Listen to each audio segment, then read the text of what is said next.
Welcome, everybody, to Down and Dirty with the Badger State Truck and Tractor Pullers. My name is Jason Schultz, John Stranley, Greg Elstein. We're your hosts every Monday night. And we have our special guest tonight, Josh Jacobs. Josh, how are you, man? Good. And you, Jason? Good. Thanks for joining us tonight. Excited to have you on the show. Yeah, thanks for having me. How's it down in Florida tonight, Josh? Nice. It's nice and warm, yeah. Yeah, where are you at in Florida? Marco Island. Marco Island. All right, that's nice. I was in Key West last week. I got home Friday, so it's a difference in temperature. Yep. Sounds like we're ready to go here tomorrow. But great to have you on tonight, Josh. Thanks for coming on. John Gregg, it's the 14th of November. I think we've done like 8 or 9 of these shows now, guys. I really appreciate you doing this every Monday night. It's pretty fun. So. Yep. So let us, everybody that's watching, let us know where you're watching from, the temperature at your place. I think it'll be interesting. So, Josh, what is it, 80 right now on Marco Island? Yeah, it's something like that. Okay. Let's see if we can wind people up a little bit. Right. 70 here in the house, I think. Yeah. 69 it says. Yeah, I'm actually sitting outside on the patio, so. Nice. What do you have in your cup? I got a margarita. Nice. I like it. Good way to start a Monday. I wish next Monday we're going to be done with corn. I'm going to have a margarita on Monday night too then. Yeah. It's 34 degrees in Muscadet, Wisconsin. Yeah. Brian's checking in from Loganville. So yeah, we'll start popping those up there. So, right. Well, let's run away with it, Stranley. This is they're the voice of the Badger State Tractor Pullers. Let's get after it. One of them. So, Josh, you got 3 sleds. So all the fans know you got 3 sleds. Tell us about them. I got the first sled the fall of 2013 from Jim Lidke. Pat Hack was still running the sled at that.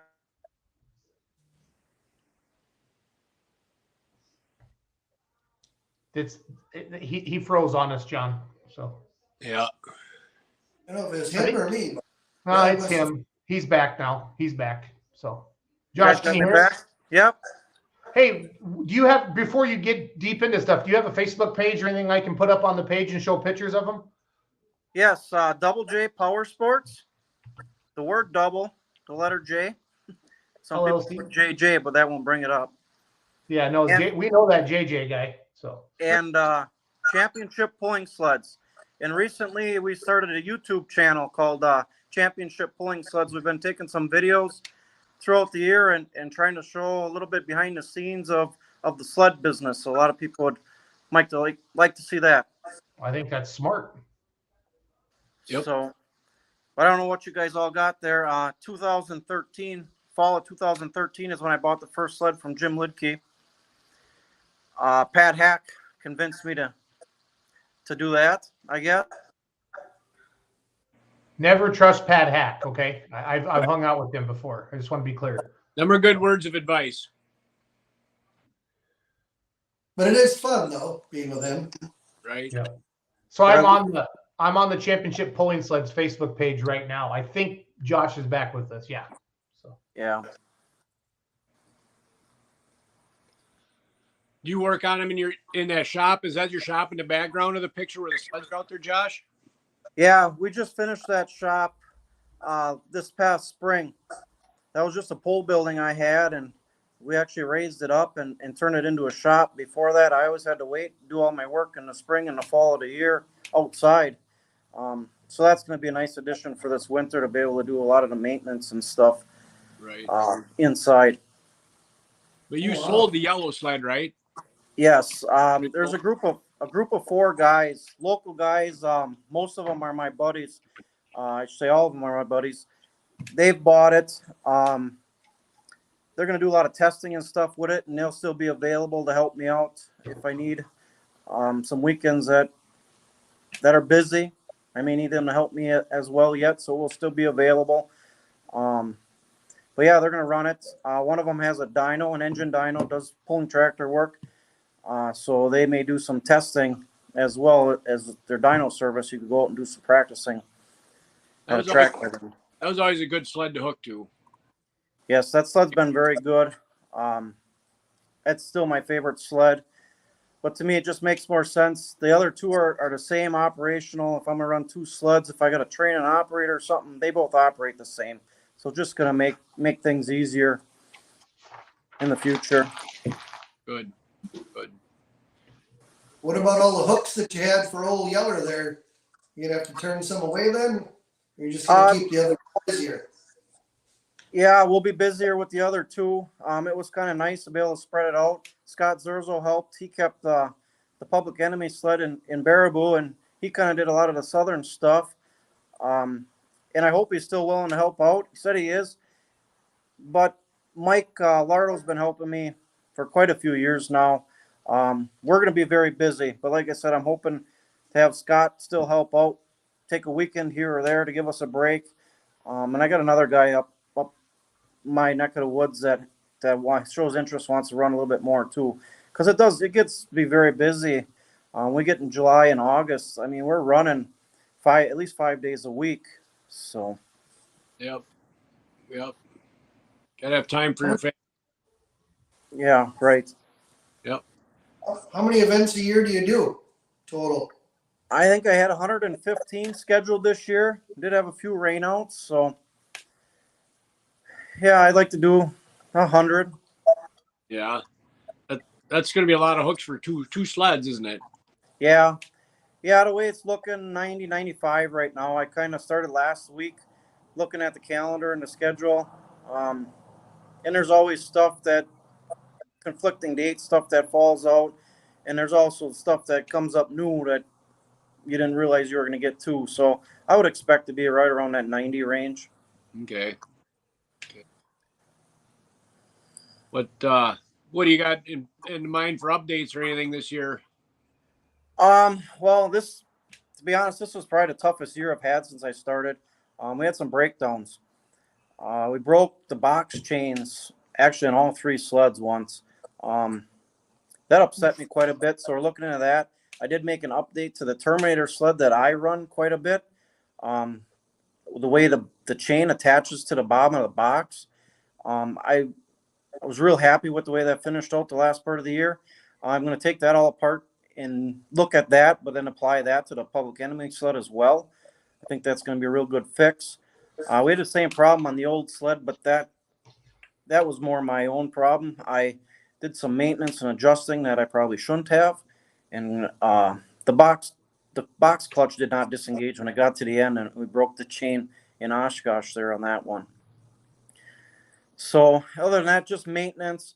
Some guys that expressed some concerns on the Public Enemy sled. They don't like the big arch in the pan. So I'm working with actually one of the guys that helps me run the sled. He does welding fabrication. So we're looking at making some changes to the bottom of that sled, or the bottom of the pan on that sled, to get that more flat. Just kind of doing that because that's what guys would like to see, I guess. I don't personally think there's an issue with it, but that's what guys are asking for. So we're going to try and keep everybody happy and move forward. Yeah. You just said the magic word in truck and tractor pulling, Josh. Yeah. Keep everybody happy. So. Yep. What's the hardest class to set the sled for? Oh, light. Anything that's got the word light in front of it. Your light limiteds, your light pro stocks, them classes can be very, very challenging. Right. It's hard to tell if they're going to get a hold of anything. Right. And if you give them an inch, they'll take a mile from you every time. Yep. Yep. And it's hard. Mm-hmm. Your sleds were built pretty versatile, so you can run just about anything from antique up through pro stock pretty easily, can't you? Yeah, that's one thing I like about the way Brad set his sleds up. I know maybe like Brandon Bungart's sleds. Our sled's got a 2-speed rear end. That front rear end drives the weight box up. And my sleds I got from Brad are geared slow for doing antiques and small stuff. And then the higher side is for doing like our Badger State stuff. I know like Brandon's probably geared for outdoors in the summer and then indoors in the winter. So he's faster yet. So that's nice. Yeah, I can do small antique tractors all the way up to the pro stocks, the super semis and stuff like that. Yep. So is it a class 9 you have to be to do semis or something like that?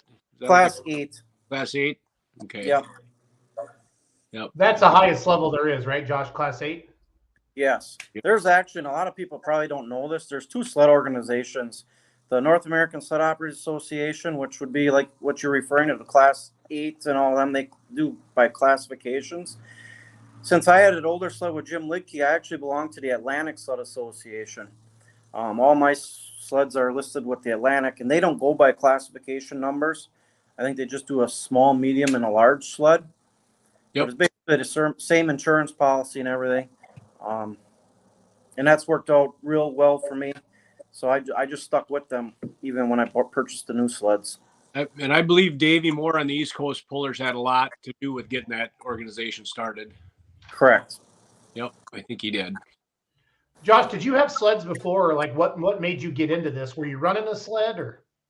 I actually I started in, I bought a 50-20 out of Kansas, pulled in the farm stock class a couple of years, and then I bought Joe Nimitz's, back then it would have been the PI Hot Farm, which is now the Pro Farm.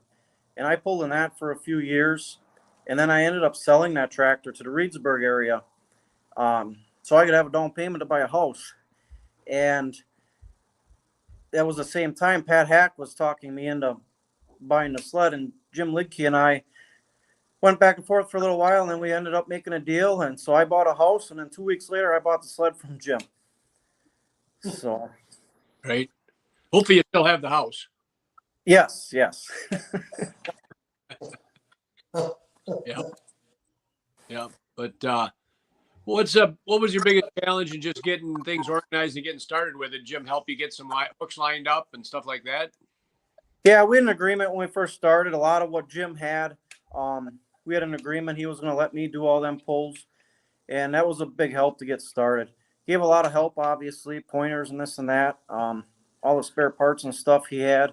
And Pat Hack come up quite a bit that first year and helped, and I was on the phone with him a lot. and it was a big learning curve, I'll tell you. You don't pullers, a lot of pullers don't realize what it is, what it takes to run a sled and what's all involved in it. And there is a lot more than what they realize. Yep. You go down the tracks 50, 60 times a night. They go down the track once. Right. Yep. Right. Guys get sometimes something that's really tough to control. I can't believe, Josh, how rough it is to ride in the sled. I don't know how you guys, that takes years off your life. Oh, It's crazy. It can be very rough. Not this year, the year before, I had a stock semi, but this one gentleman, he sponsors the pull I was at, and he puts a pretty good tune in his truck to come to this pull, and he's a big sponsor there.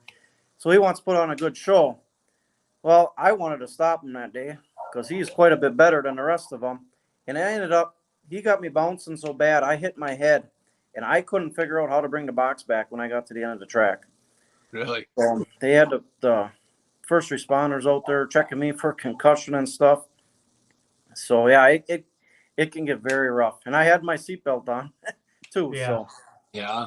If you're just joining us, we got Josh Jacobs on. He's the owner of the Double J Power Sports, the championship pulling sleds. You can find him on YouTube and Facebook, and he's just talking about the life of being a sled owner and all the goods and bads that come with it. So are you looking for more pulls this year, Josh, or you said you're kind of close to that 100 mark? You said you're about 90, 95, or? Yeah, we're always looking for more. I know I just had a guy message me from Pennsylvania.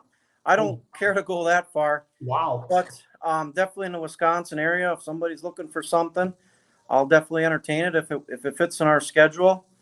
So, Josh, yeah. what's your phone number? I'm gonna put it up on the screen. 920-255-1140. Do you what's the biggest association that you kind of run with? Oh, when I first started NEW Motorsports based out of the Green Bay area. Yep. That's who I really started with. I do PI, Badger State, obviously. Yep. ECI, East Central Iowa. And I've done some here and there. I did ISP in Illinois this summer. I did one event for them. And a lot of other brush pulls and just local farm tractor pulls for fairs and festivals and stuff like that. So we'll do anything and everything. I've been asked to do bachelor parties already. So there you go. Elsie? Yeah. Right. Add to our list. Yep. Yeah. Something to do. Right. I need something to do. He's bored otherwise. He's bored, yeah. He's trying to get rid of Kelly's list. That's what he's trying to do. Yeah. Right. Right. What do you do for a bachelor party? Do you have to have a hole in the box or what? What's that? So when you do it for a bachelor party, is there a brass pole in the box? No. Well, I knew that was coming, Greg. If anybody has any questions for Josh, please type them into the comments. Anything about being a sled operator or just have questions how the sled works, anything like that, please do that. Type in. We'll put them up on the screen. Josh is graciously joining us from Marco, Florida, where it's 80 degrees. He's drinking a margarita, so he'll probably answer your questions more honest than ever. So Yeah. Right. Hey, Josh, tell the folks how the sled works. So you have a transmission with 5 speeds in it, and then like the tooth clutch and the driveline set up, and then how the trips work on the pan, and then are they hydraulic or air? I'm assuming yours are hydraulic on that one. So yeah, on the new sleds, I'll explain the new sleds, I guess. The front rear end drives the weight box. There's a 2-speed rear end with a high and a low, and then actually we got 6-speed profabs now. Oh. The same profab that's in a lot of pulling tractors, except now if you don't need the reverse gear in it, he can put 6 speeds in it. And then yes, it drives through a rear end that drives chains and sprockets hooked to the box.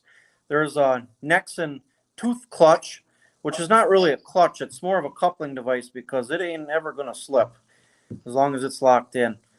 And then as the box goes up the rails, it comes to a first switch, which is we can adjust that anywhere we want. And then I can set, basically the pan is falling at that point, just free falling. And I got 2 set speeds. I can drop it slow or I can drop it fast. And 90% of the time we drop it slow. And then when the box continues up the rails and gets all the way to the front, there's 2 more switches. One will engage the hydraulic push down, and actually push all the weight of the sled onto the pan. And the second switch actually takes that Nexen clutch and takes it out of gear, so it doesn't want to keep driving that box up over the front of the sled and break the chains like we've had trouble with. And the big difference on that yellow sled, on the old sled, that one uses pneumatic air push down. That one's got 6 airbags underneath it. So you can turn them on in pairs, 2, 4, or 6 bags, and I can also adjust the air pressure in them.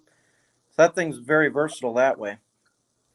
And then for backing up, both new sleds have a Deutz air-cooled diesel that sits off on the left-hand side of the sled. And then it's got a belt, a 6V groove belt that goes to the center where the transmission is. And the back rear end is what drives the sled back and forth. And I got electric switch inside that goes down to electric actuator on that rear end that puts that into gear or puts it in neutral.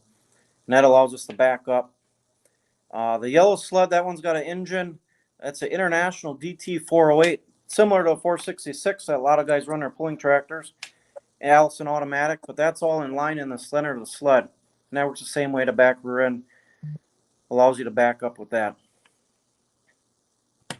With your tooth clutch, that's electric over air, isn't it? Do you have a backup on that would, say the electric part doesn't work, that there's another air valve in there that would release that clutch?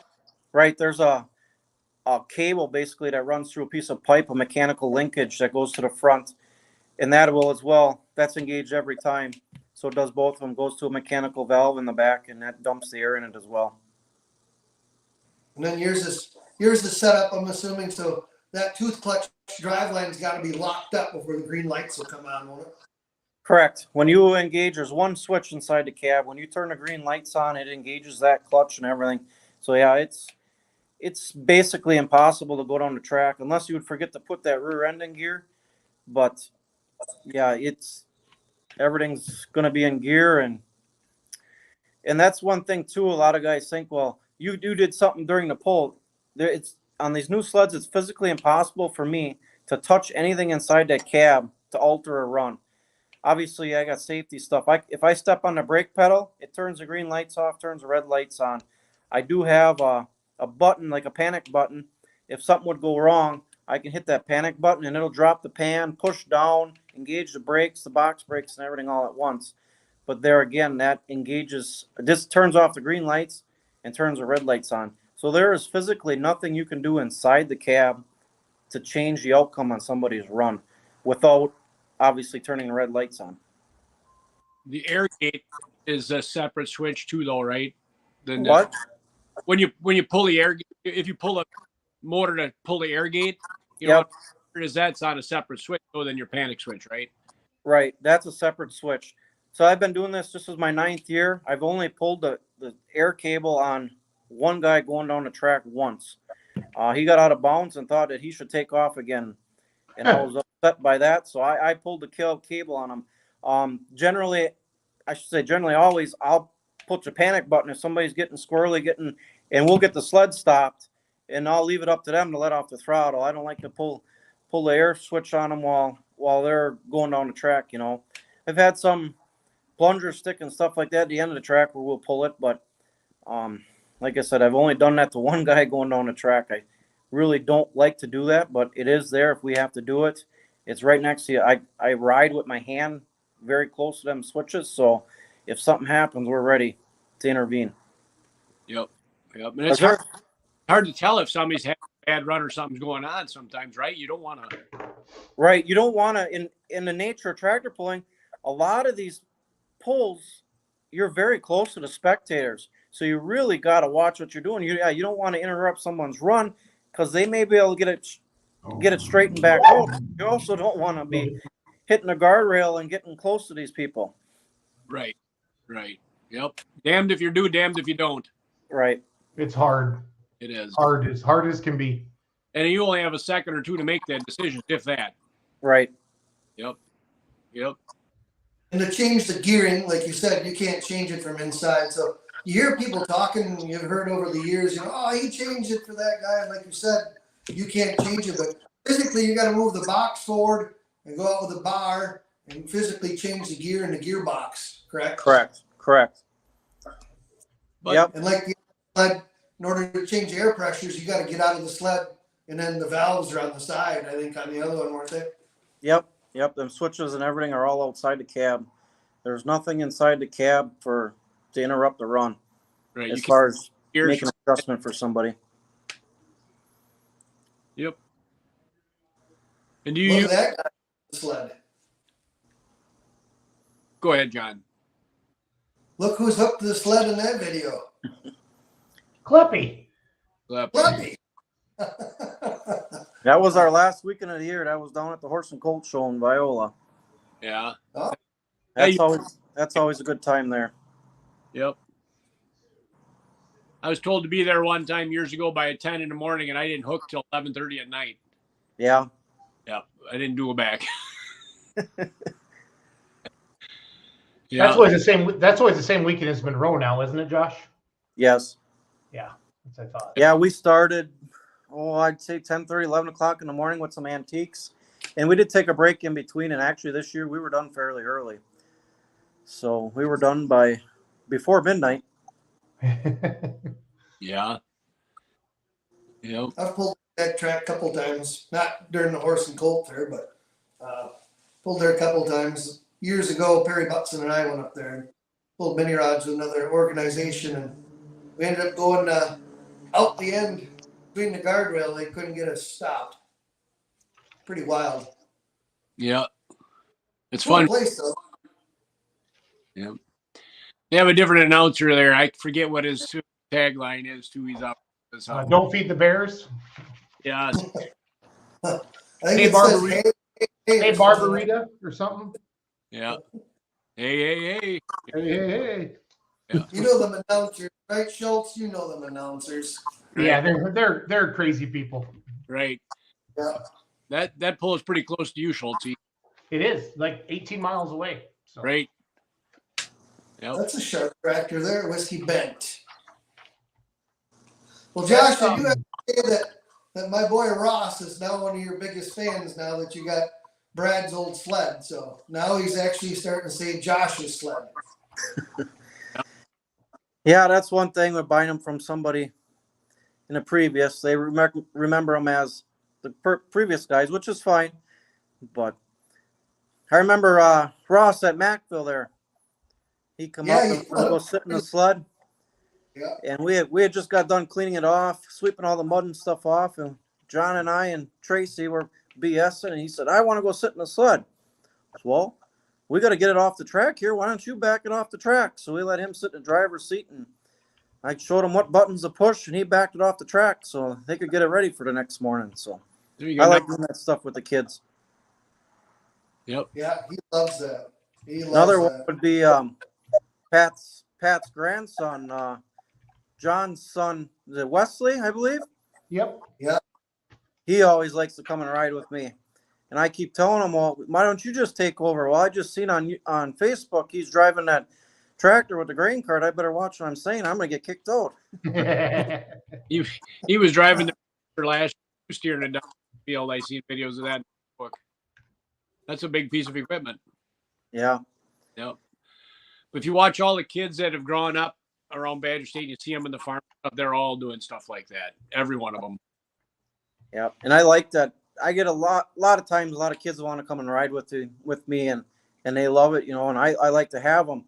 But ever since I had that incident where I hit my head, I really got to be careful because I don't want to have a kid riding with me and hit their head too, so I kind of got to watch the track conditions. If things are going really well and we got smooth runs, then yeah, I like to take the kids with me. But if it's not, unfortunately, I got to tell them no, and that's tough to do a lot of times. Well, everybody understand. No, the track's a little rough today. I'm not sure. So. Yep. Probably with an antique, you're all right, but that isn't as much fun. Right. Yeah. Yep. What's your favorite sled or favorite track or favorite place to run a sled? Oh, pull up by me, Maribel. That's always a fun one to go to. Is that the Sugar Bush one, Jake? Real good Josh? guys to work with. I've always enjoyed going there. I think we're losing him. Maribel, he said. I've heard of that one. Yeah, I think I've heard of Maribel. I think that's they get a huge crowd there. Huge crowd. I've heard of that. Is that by the lake? Yeah. Because I think you've been approached to them about putting a pole on there. Yep. I'm sure you have. Yeah, Maribel is just south of Green Bay. Yep, and that's right on close to the lake, right? Or maybe you can see the lake from. I don't know. No, it's not that close. It's probably 10, 15 miles from the lake. Okay. It's Is that right the one on. they call, Josh, is that the one they call Sugar Bush? No, that's a different one too. That's another Okay. one that's a lot of fun. That's always 4th of July weekend. That's what I thought. Okay. So, but then obviously the Children's Hospital, that's always a fun one to go to. Yeah. And it's always early in the year, and so that's one I always look forward to. Yep. Well, I think you and Johnny Peterson both do that one for us, right? The last 2 years I've done with both sleds. Oh, yeah. Okay. Yep. I don't remember. Greg, Johnny we'll and I- check you if you remember it all. Johnny and I did the Sauk County Fair together. Okay. In Baraboo, so. Thinking of.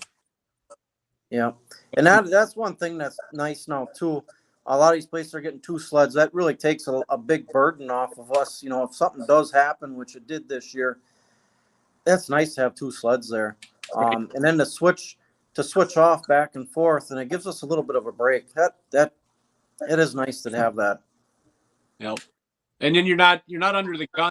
Get a sled setting and figure it out right away. You've got some time to think about it and watch a little bit and see what's going on. Well, that's not always the best though. Sometimes that can be. Overthink it. Like Highland was a tough track to get figured out, I think, for them guys this year. You know. I know. Speaking with You got me back? Yep, you're back.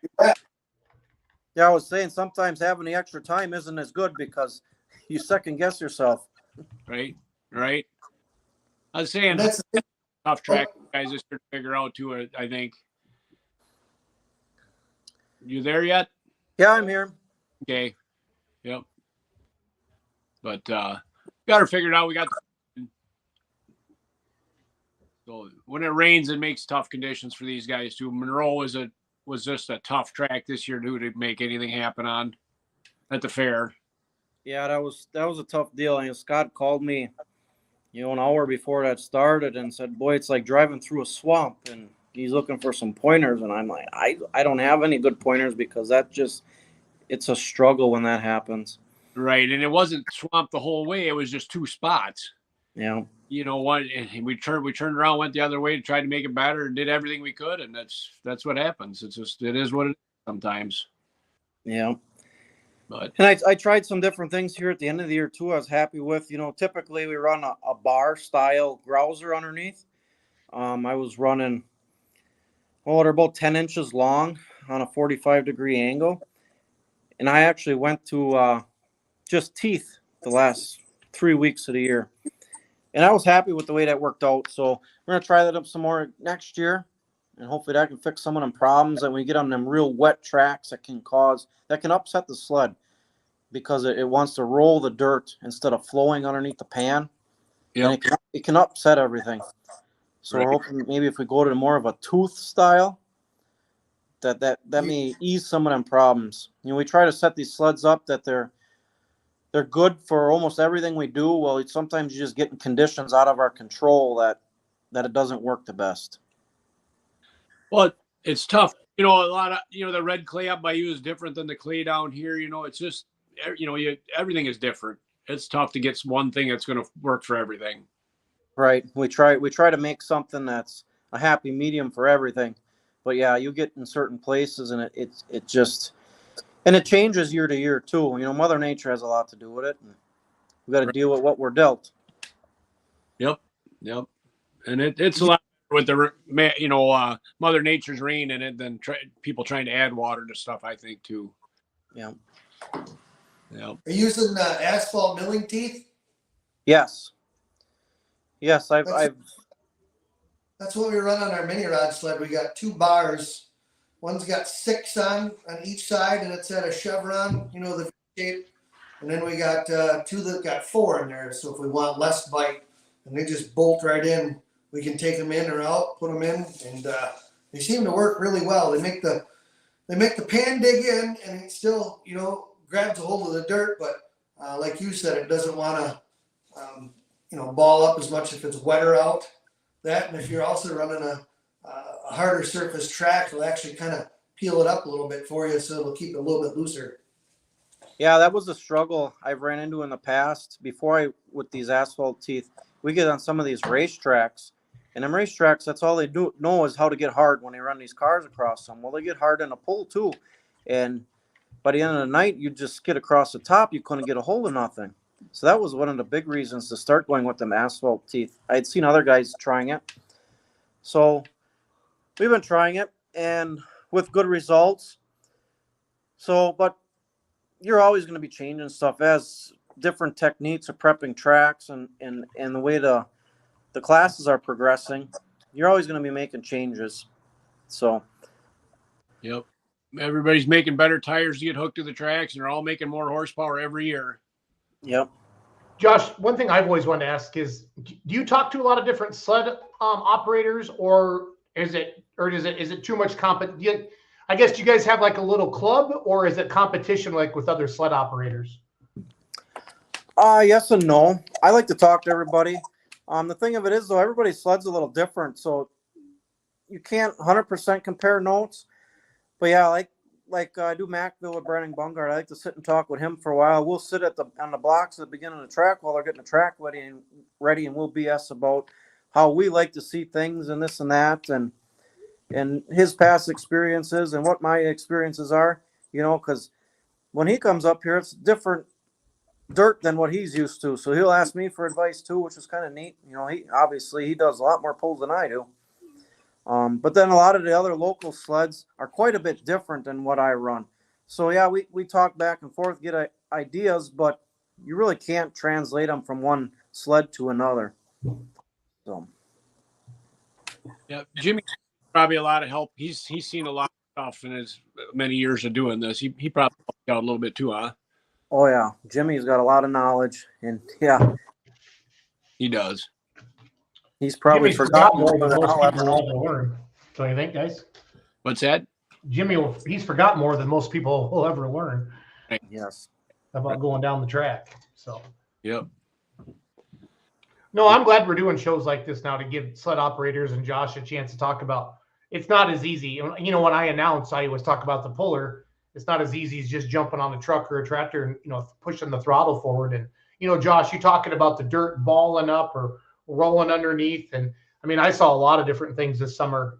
Different running all over, and it's crazy. It's crazy how the dirt changes from track to track and how it can affect and actually get up on top of the dirt and you lose hitch height and a lot of crazy things if you're paying attention. So, right. Yeah, there's a lot of variables. And a lot of times, people want to spot the sled in certain spots.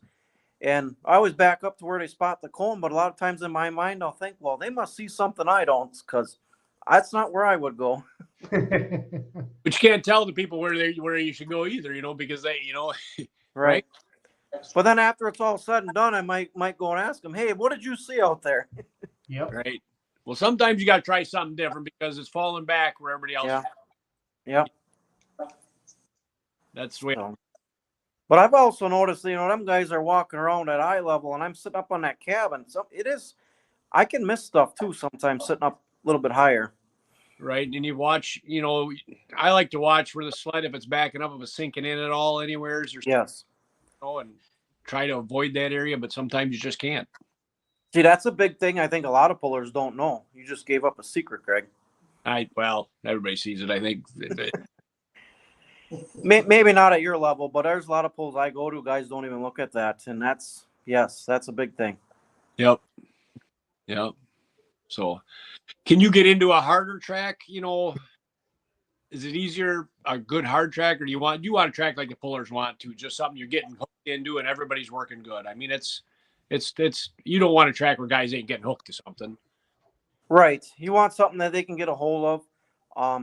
The big thing for me is something so that top dirt can flow underneath the pan, especially, on the second half of the track. Yep. So it doesn't upset the sled. That's been a big thing for me. Just you want the dirt that can flow underneath the pan. not pile up in front of it. Pile up in front or roll up in big chunks and just upset everything. Right. It's you've been to the fair convention. We've talked a lot with the fairs about track building, seminars and stuff like that. And Jason and I and Jimmy Lutke and Pat did one 3-4 years ago already. Yep. And it was the most attended meeting at the fair convention ever. And I think when there was like 8,000 people watching us online when we did it too, right, Jason? Yeah, we did a Facebook Live, and that was it was well attended. Yep. And we're gonna do more of that. They've asked us to do it, again, and I probably should get my name on there that again and just say get updates and stuff to do. Getting organic matter into the tracks, is a big thing. Some of the fairs I've got them taking the straw out of the barns, the cattle barns that it's pretty clean straw, just disking it into the end of the fair so it's there for next year, or seeding it down the wheat or rye or something. Yeah. I always say the best time to get a pulling track ready is either tonight or the next day after you got done pulling. Right. Get it ready again for next year right away. Don't leave it so there's a big water hole in the track all year for water. You got to get sheds water all year. Right. Yep. So What do you do otherwise for making a living then, Josh? Oh, I worked full time for the city of Kewanee up until April, and the sled business got too busy, so now I only work part time. I run the wastewater treatment plant for the city of Kewanee there. So I take care of all the lab testing and stuff like that, do all the reports to the DNR, do all the paperwork for the collection system, lift stations and stuff like that. That sounds like a pretty good job. Number one. Yeah, I enjoy it. Yeah, number one in the number two business. That's that joke, right, Josh? Yep. Very similar. Right. So, what class do you like to hook most? Is your favorite most challenging class? I should say.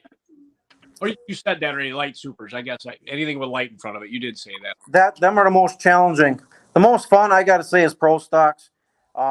It's very nerve-wracking too. We really want to get it right the first time. And if we do, boy, it's a lot of fun. But it's very nerve-wracking to try and do our best to make sure we get it that way. Right. And if we get that first tractor down there and it was a good run and we're all set, boy, I can have a lot of fun then. That's real fun. Right. And it's hard to reset the pro stocks. There isn't enough of them around to come, you don't have enough of them so they can cool off and come back. Right. And if we have to reset the sled, it's a bugger. Mm-hmm. And we shoot, we always shoot for 310 or 320 is what we're shooting for, right? So, yep. We do the best with what the conditions we have.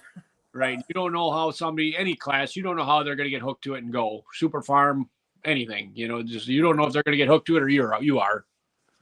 Yeah, and the pro stocks, you can have a pretty good spread. If somebody has a really, really good run, they can really make up a lot of ground in a hurry. A lot of that, the pull is won in the first couple feet. Well, if they get a hold of something that somebody else can't, boy, they can put a lot of footage on the other end. So there can be a big spread where, classes like hot farm and stuff where they're all a lot more limited, you can stack them all in real close. So some of the bigger classes, you get a lot bigger spread. Right. And the first guy might not have his tractor set right either. You don't know. He hasn't been down the track yet. He might be too heavy in the front end, might be too light, and then the next guys watch him and they get to change their tractor, and that makes a big difference too. Yep. I like to be first hook, but then you still have to have everything right. Right. So. Yeah. Josh, from a track prep perspective, what are some of the things that you're seeing that promoters are starting to do now that they're prepping the tracks better? Because Greg touched on it a little bit ago about building a track and different things like that. But is it the box rakes? Is it better scrapers? I mean, can you talk about that a little bit? Like maybe give some examples of some places that do a really good job of prepping the track, because a lot of times we all have local dirt people, right? That are that help us with our pulls in our local communities, but maybe they haven't built a pulling track before. But if you get somebody like yourself that, like to Greg's point, you go back and forth 100 times a night on a track. What are some things that you see that work well that maybe you could share with everybody? Have enough equipment there, especially if you're going to run a big pull and do a lot of hooks on your track. A lot of it, especially getting stuff down the track in a timely manner, is having enough track equipment and be able to put that track back together for the next hook in a timely manner. And that varies a lot on your track width and stuff. I go to a lot of tracks that are very narrow and have concrete blocks or guardrails on each side, and they don't make a good sized tractor anymore that can turn around. So you may need to have two tractors, one on each end, so you can timely put it back together. But yeah, having, especially for bigger stuff, having something on the starting line, whether it's a skid steer or another tractor and scraper, to groom the starting line. A lot of times, some places that are newer, they'll forget where the sled starts. Well, that sled's still rolling over that ground, and as we're rolling over that ground for 100 times a night, it needs some attention too. Just because the tractor didn't pull on it and spin his tires on it, it still needs some attention. Yep. Well said. Well said. I think that one of the best things that's been in the last few years here is the track rakes on skid steers, one at each end. Really, really helps. Yeah. Because the sled might be, once he leaves the starting line, that guy can start raking it in and getting it back in shape. Mm-hmm. And I was talking with Pat Hack a little bit towards the later half of the season here. He'd like a little bit different of a track rake. He's got a little bit different idea. So I'm working with him this winter, hopefully get something like that built. He thinks it's going to work a little bit better, so we'll give that a try too. Right. Hey, if you're never going to make it better unless you try something. Right. Yep. Bingo. Yep. How long does it usually take you to get set up for a pull? Like if you pull into a pull somewhere and set up, how long does it take you to get set up? And how long does it take you to get loaded back up and ready to go back home? Well, a lot of it's gone to help. We got help to, especially at the end of the night. Sometimes we lose a lot of our help because they want to go and have a margarita like I'm having. Right. But the biggest thing is the stuff we have to bring with. If I didn't have to bring a scale or scrapers or anything with, 10 minutes I could set up all on my own. And then moving the weights around, that's the stuff that takes time. Setting a scale up. But really to set the sled up, to go pulling and unhook it off the truck, 10 minutes is all it would take.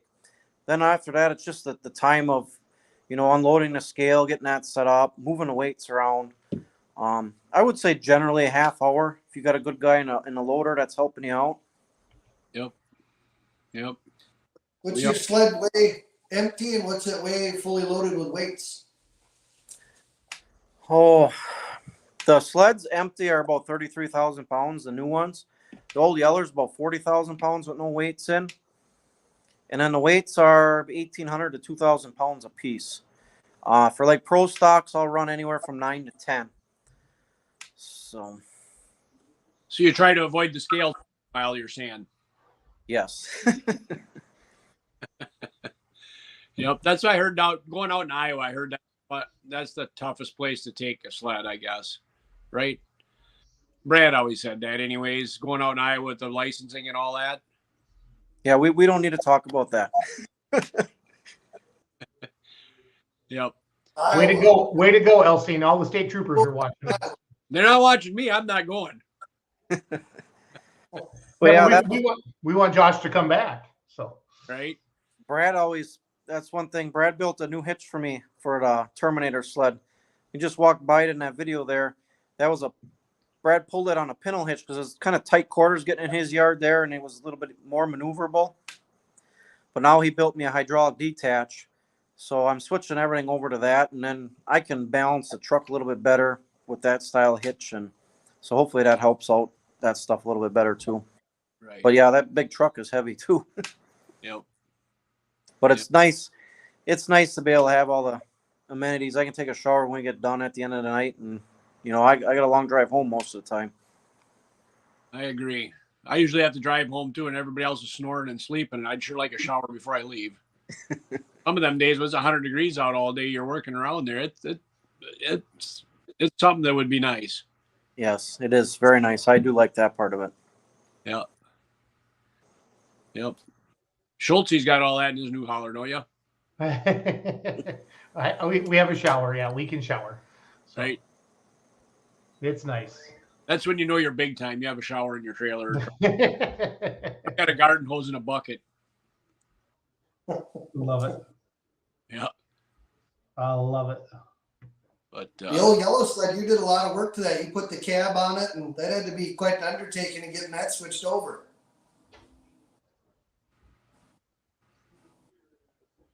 Josh kind of froze on us there again, John. So yeah.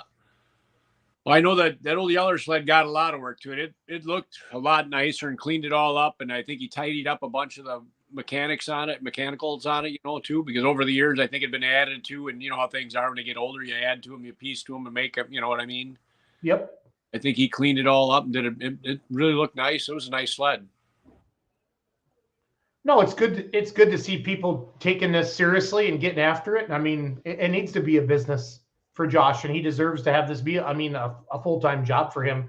Because without sleds, it doesn't matter. Right. You can have all the cool trucks and tractors in the world, but if you don't have a sled there that'll help put on a good show, you're no good. You know, a lot No of good. pullers and people don't understand. There's not an abundance of sleds No. in this state. I don't think there is anywhere. That's a big, there's days we have to bring guys up from Missouri to do a show. I think we had to do that in Lancaster because we couldn't get one, and that was on a Wednesday night. I don't remember what night it was, but we had Brandon Bungard had to come up there, and it was and then you got to pay him his travel time from way down to Missouri too. So that made it pretty expensive for that fare to do that. Yep. It was a Well, that's why I'm glad, like you said, local people are doing it. Yep. We don't want to lose that. No. And it's been suggested to buy our own sled and all that. And I'm like, man, who's going to manage that? I don't want to do that. Yep.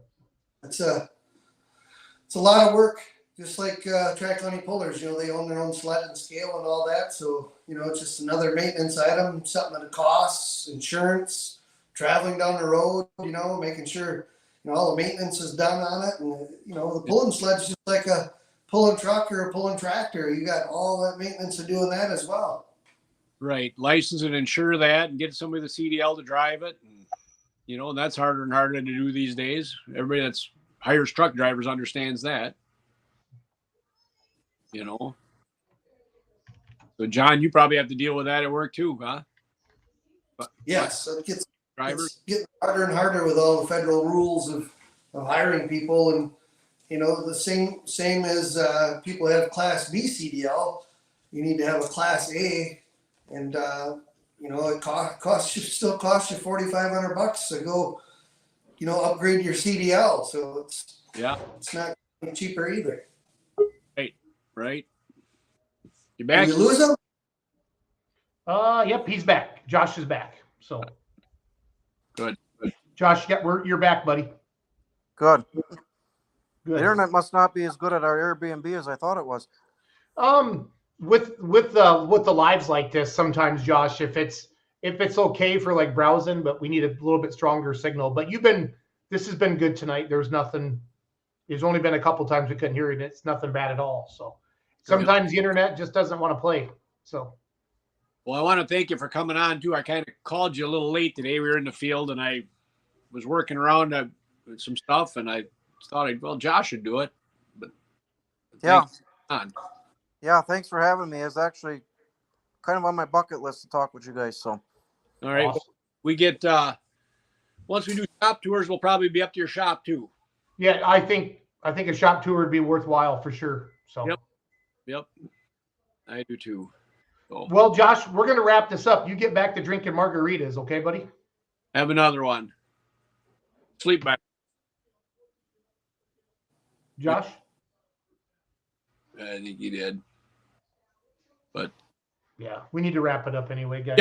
Yep. So, Froze up. So yeah, and that's okay. But everybody is watching. Give us ideas. Who you want to see on the show, please. Share that with us. That'd be great. A promoter, a puller, anything that to do with Badger State Truck and Tractor Pullers, that'd be great. And it's been I like showing the videos off to the side like that too. It's kind of good for people. Well, you know, because Stranley, you're the only really good looking one out of the three of us. So with your beautiful mustache. So Right. Oh boy. oh boy. Yeah. That one, I get that already.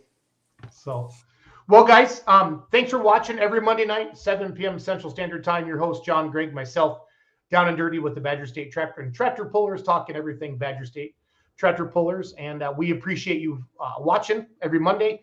You can listen to us on iTunes and Spotify as well. Just go under Let's Grow Pulling, search for Down and Dirty with Badger State Tractor Pullers, and then it's on YouTube, Facebook. I'm going to build a playlist on the Facebook page. Greg said I need to do a better job of letting people know where to find the show. So I'm working on that as well. And we'll be on our way. So All thanks, right. guys. Yep. Thanks. Thanks everybody for watching.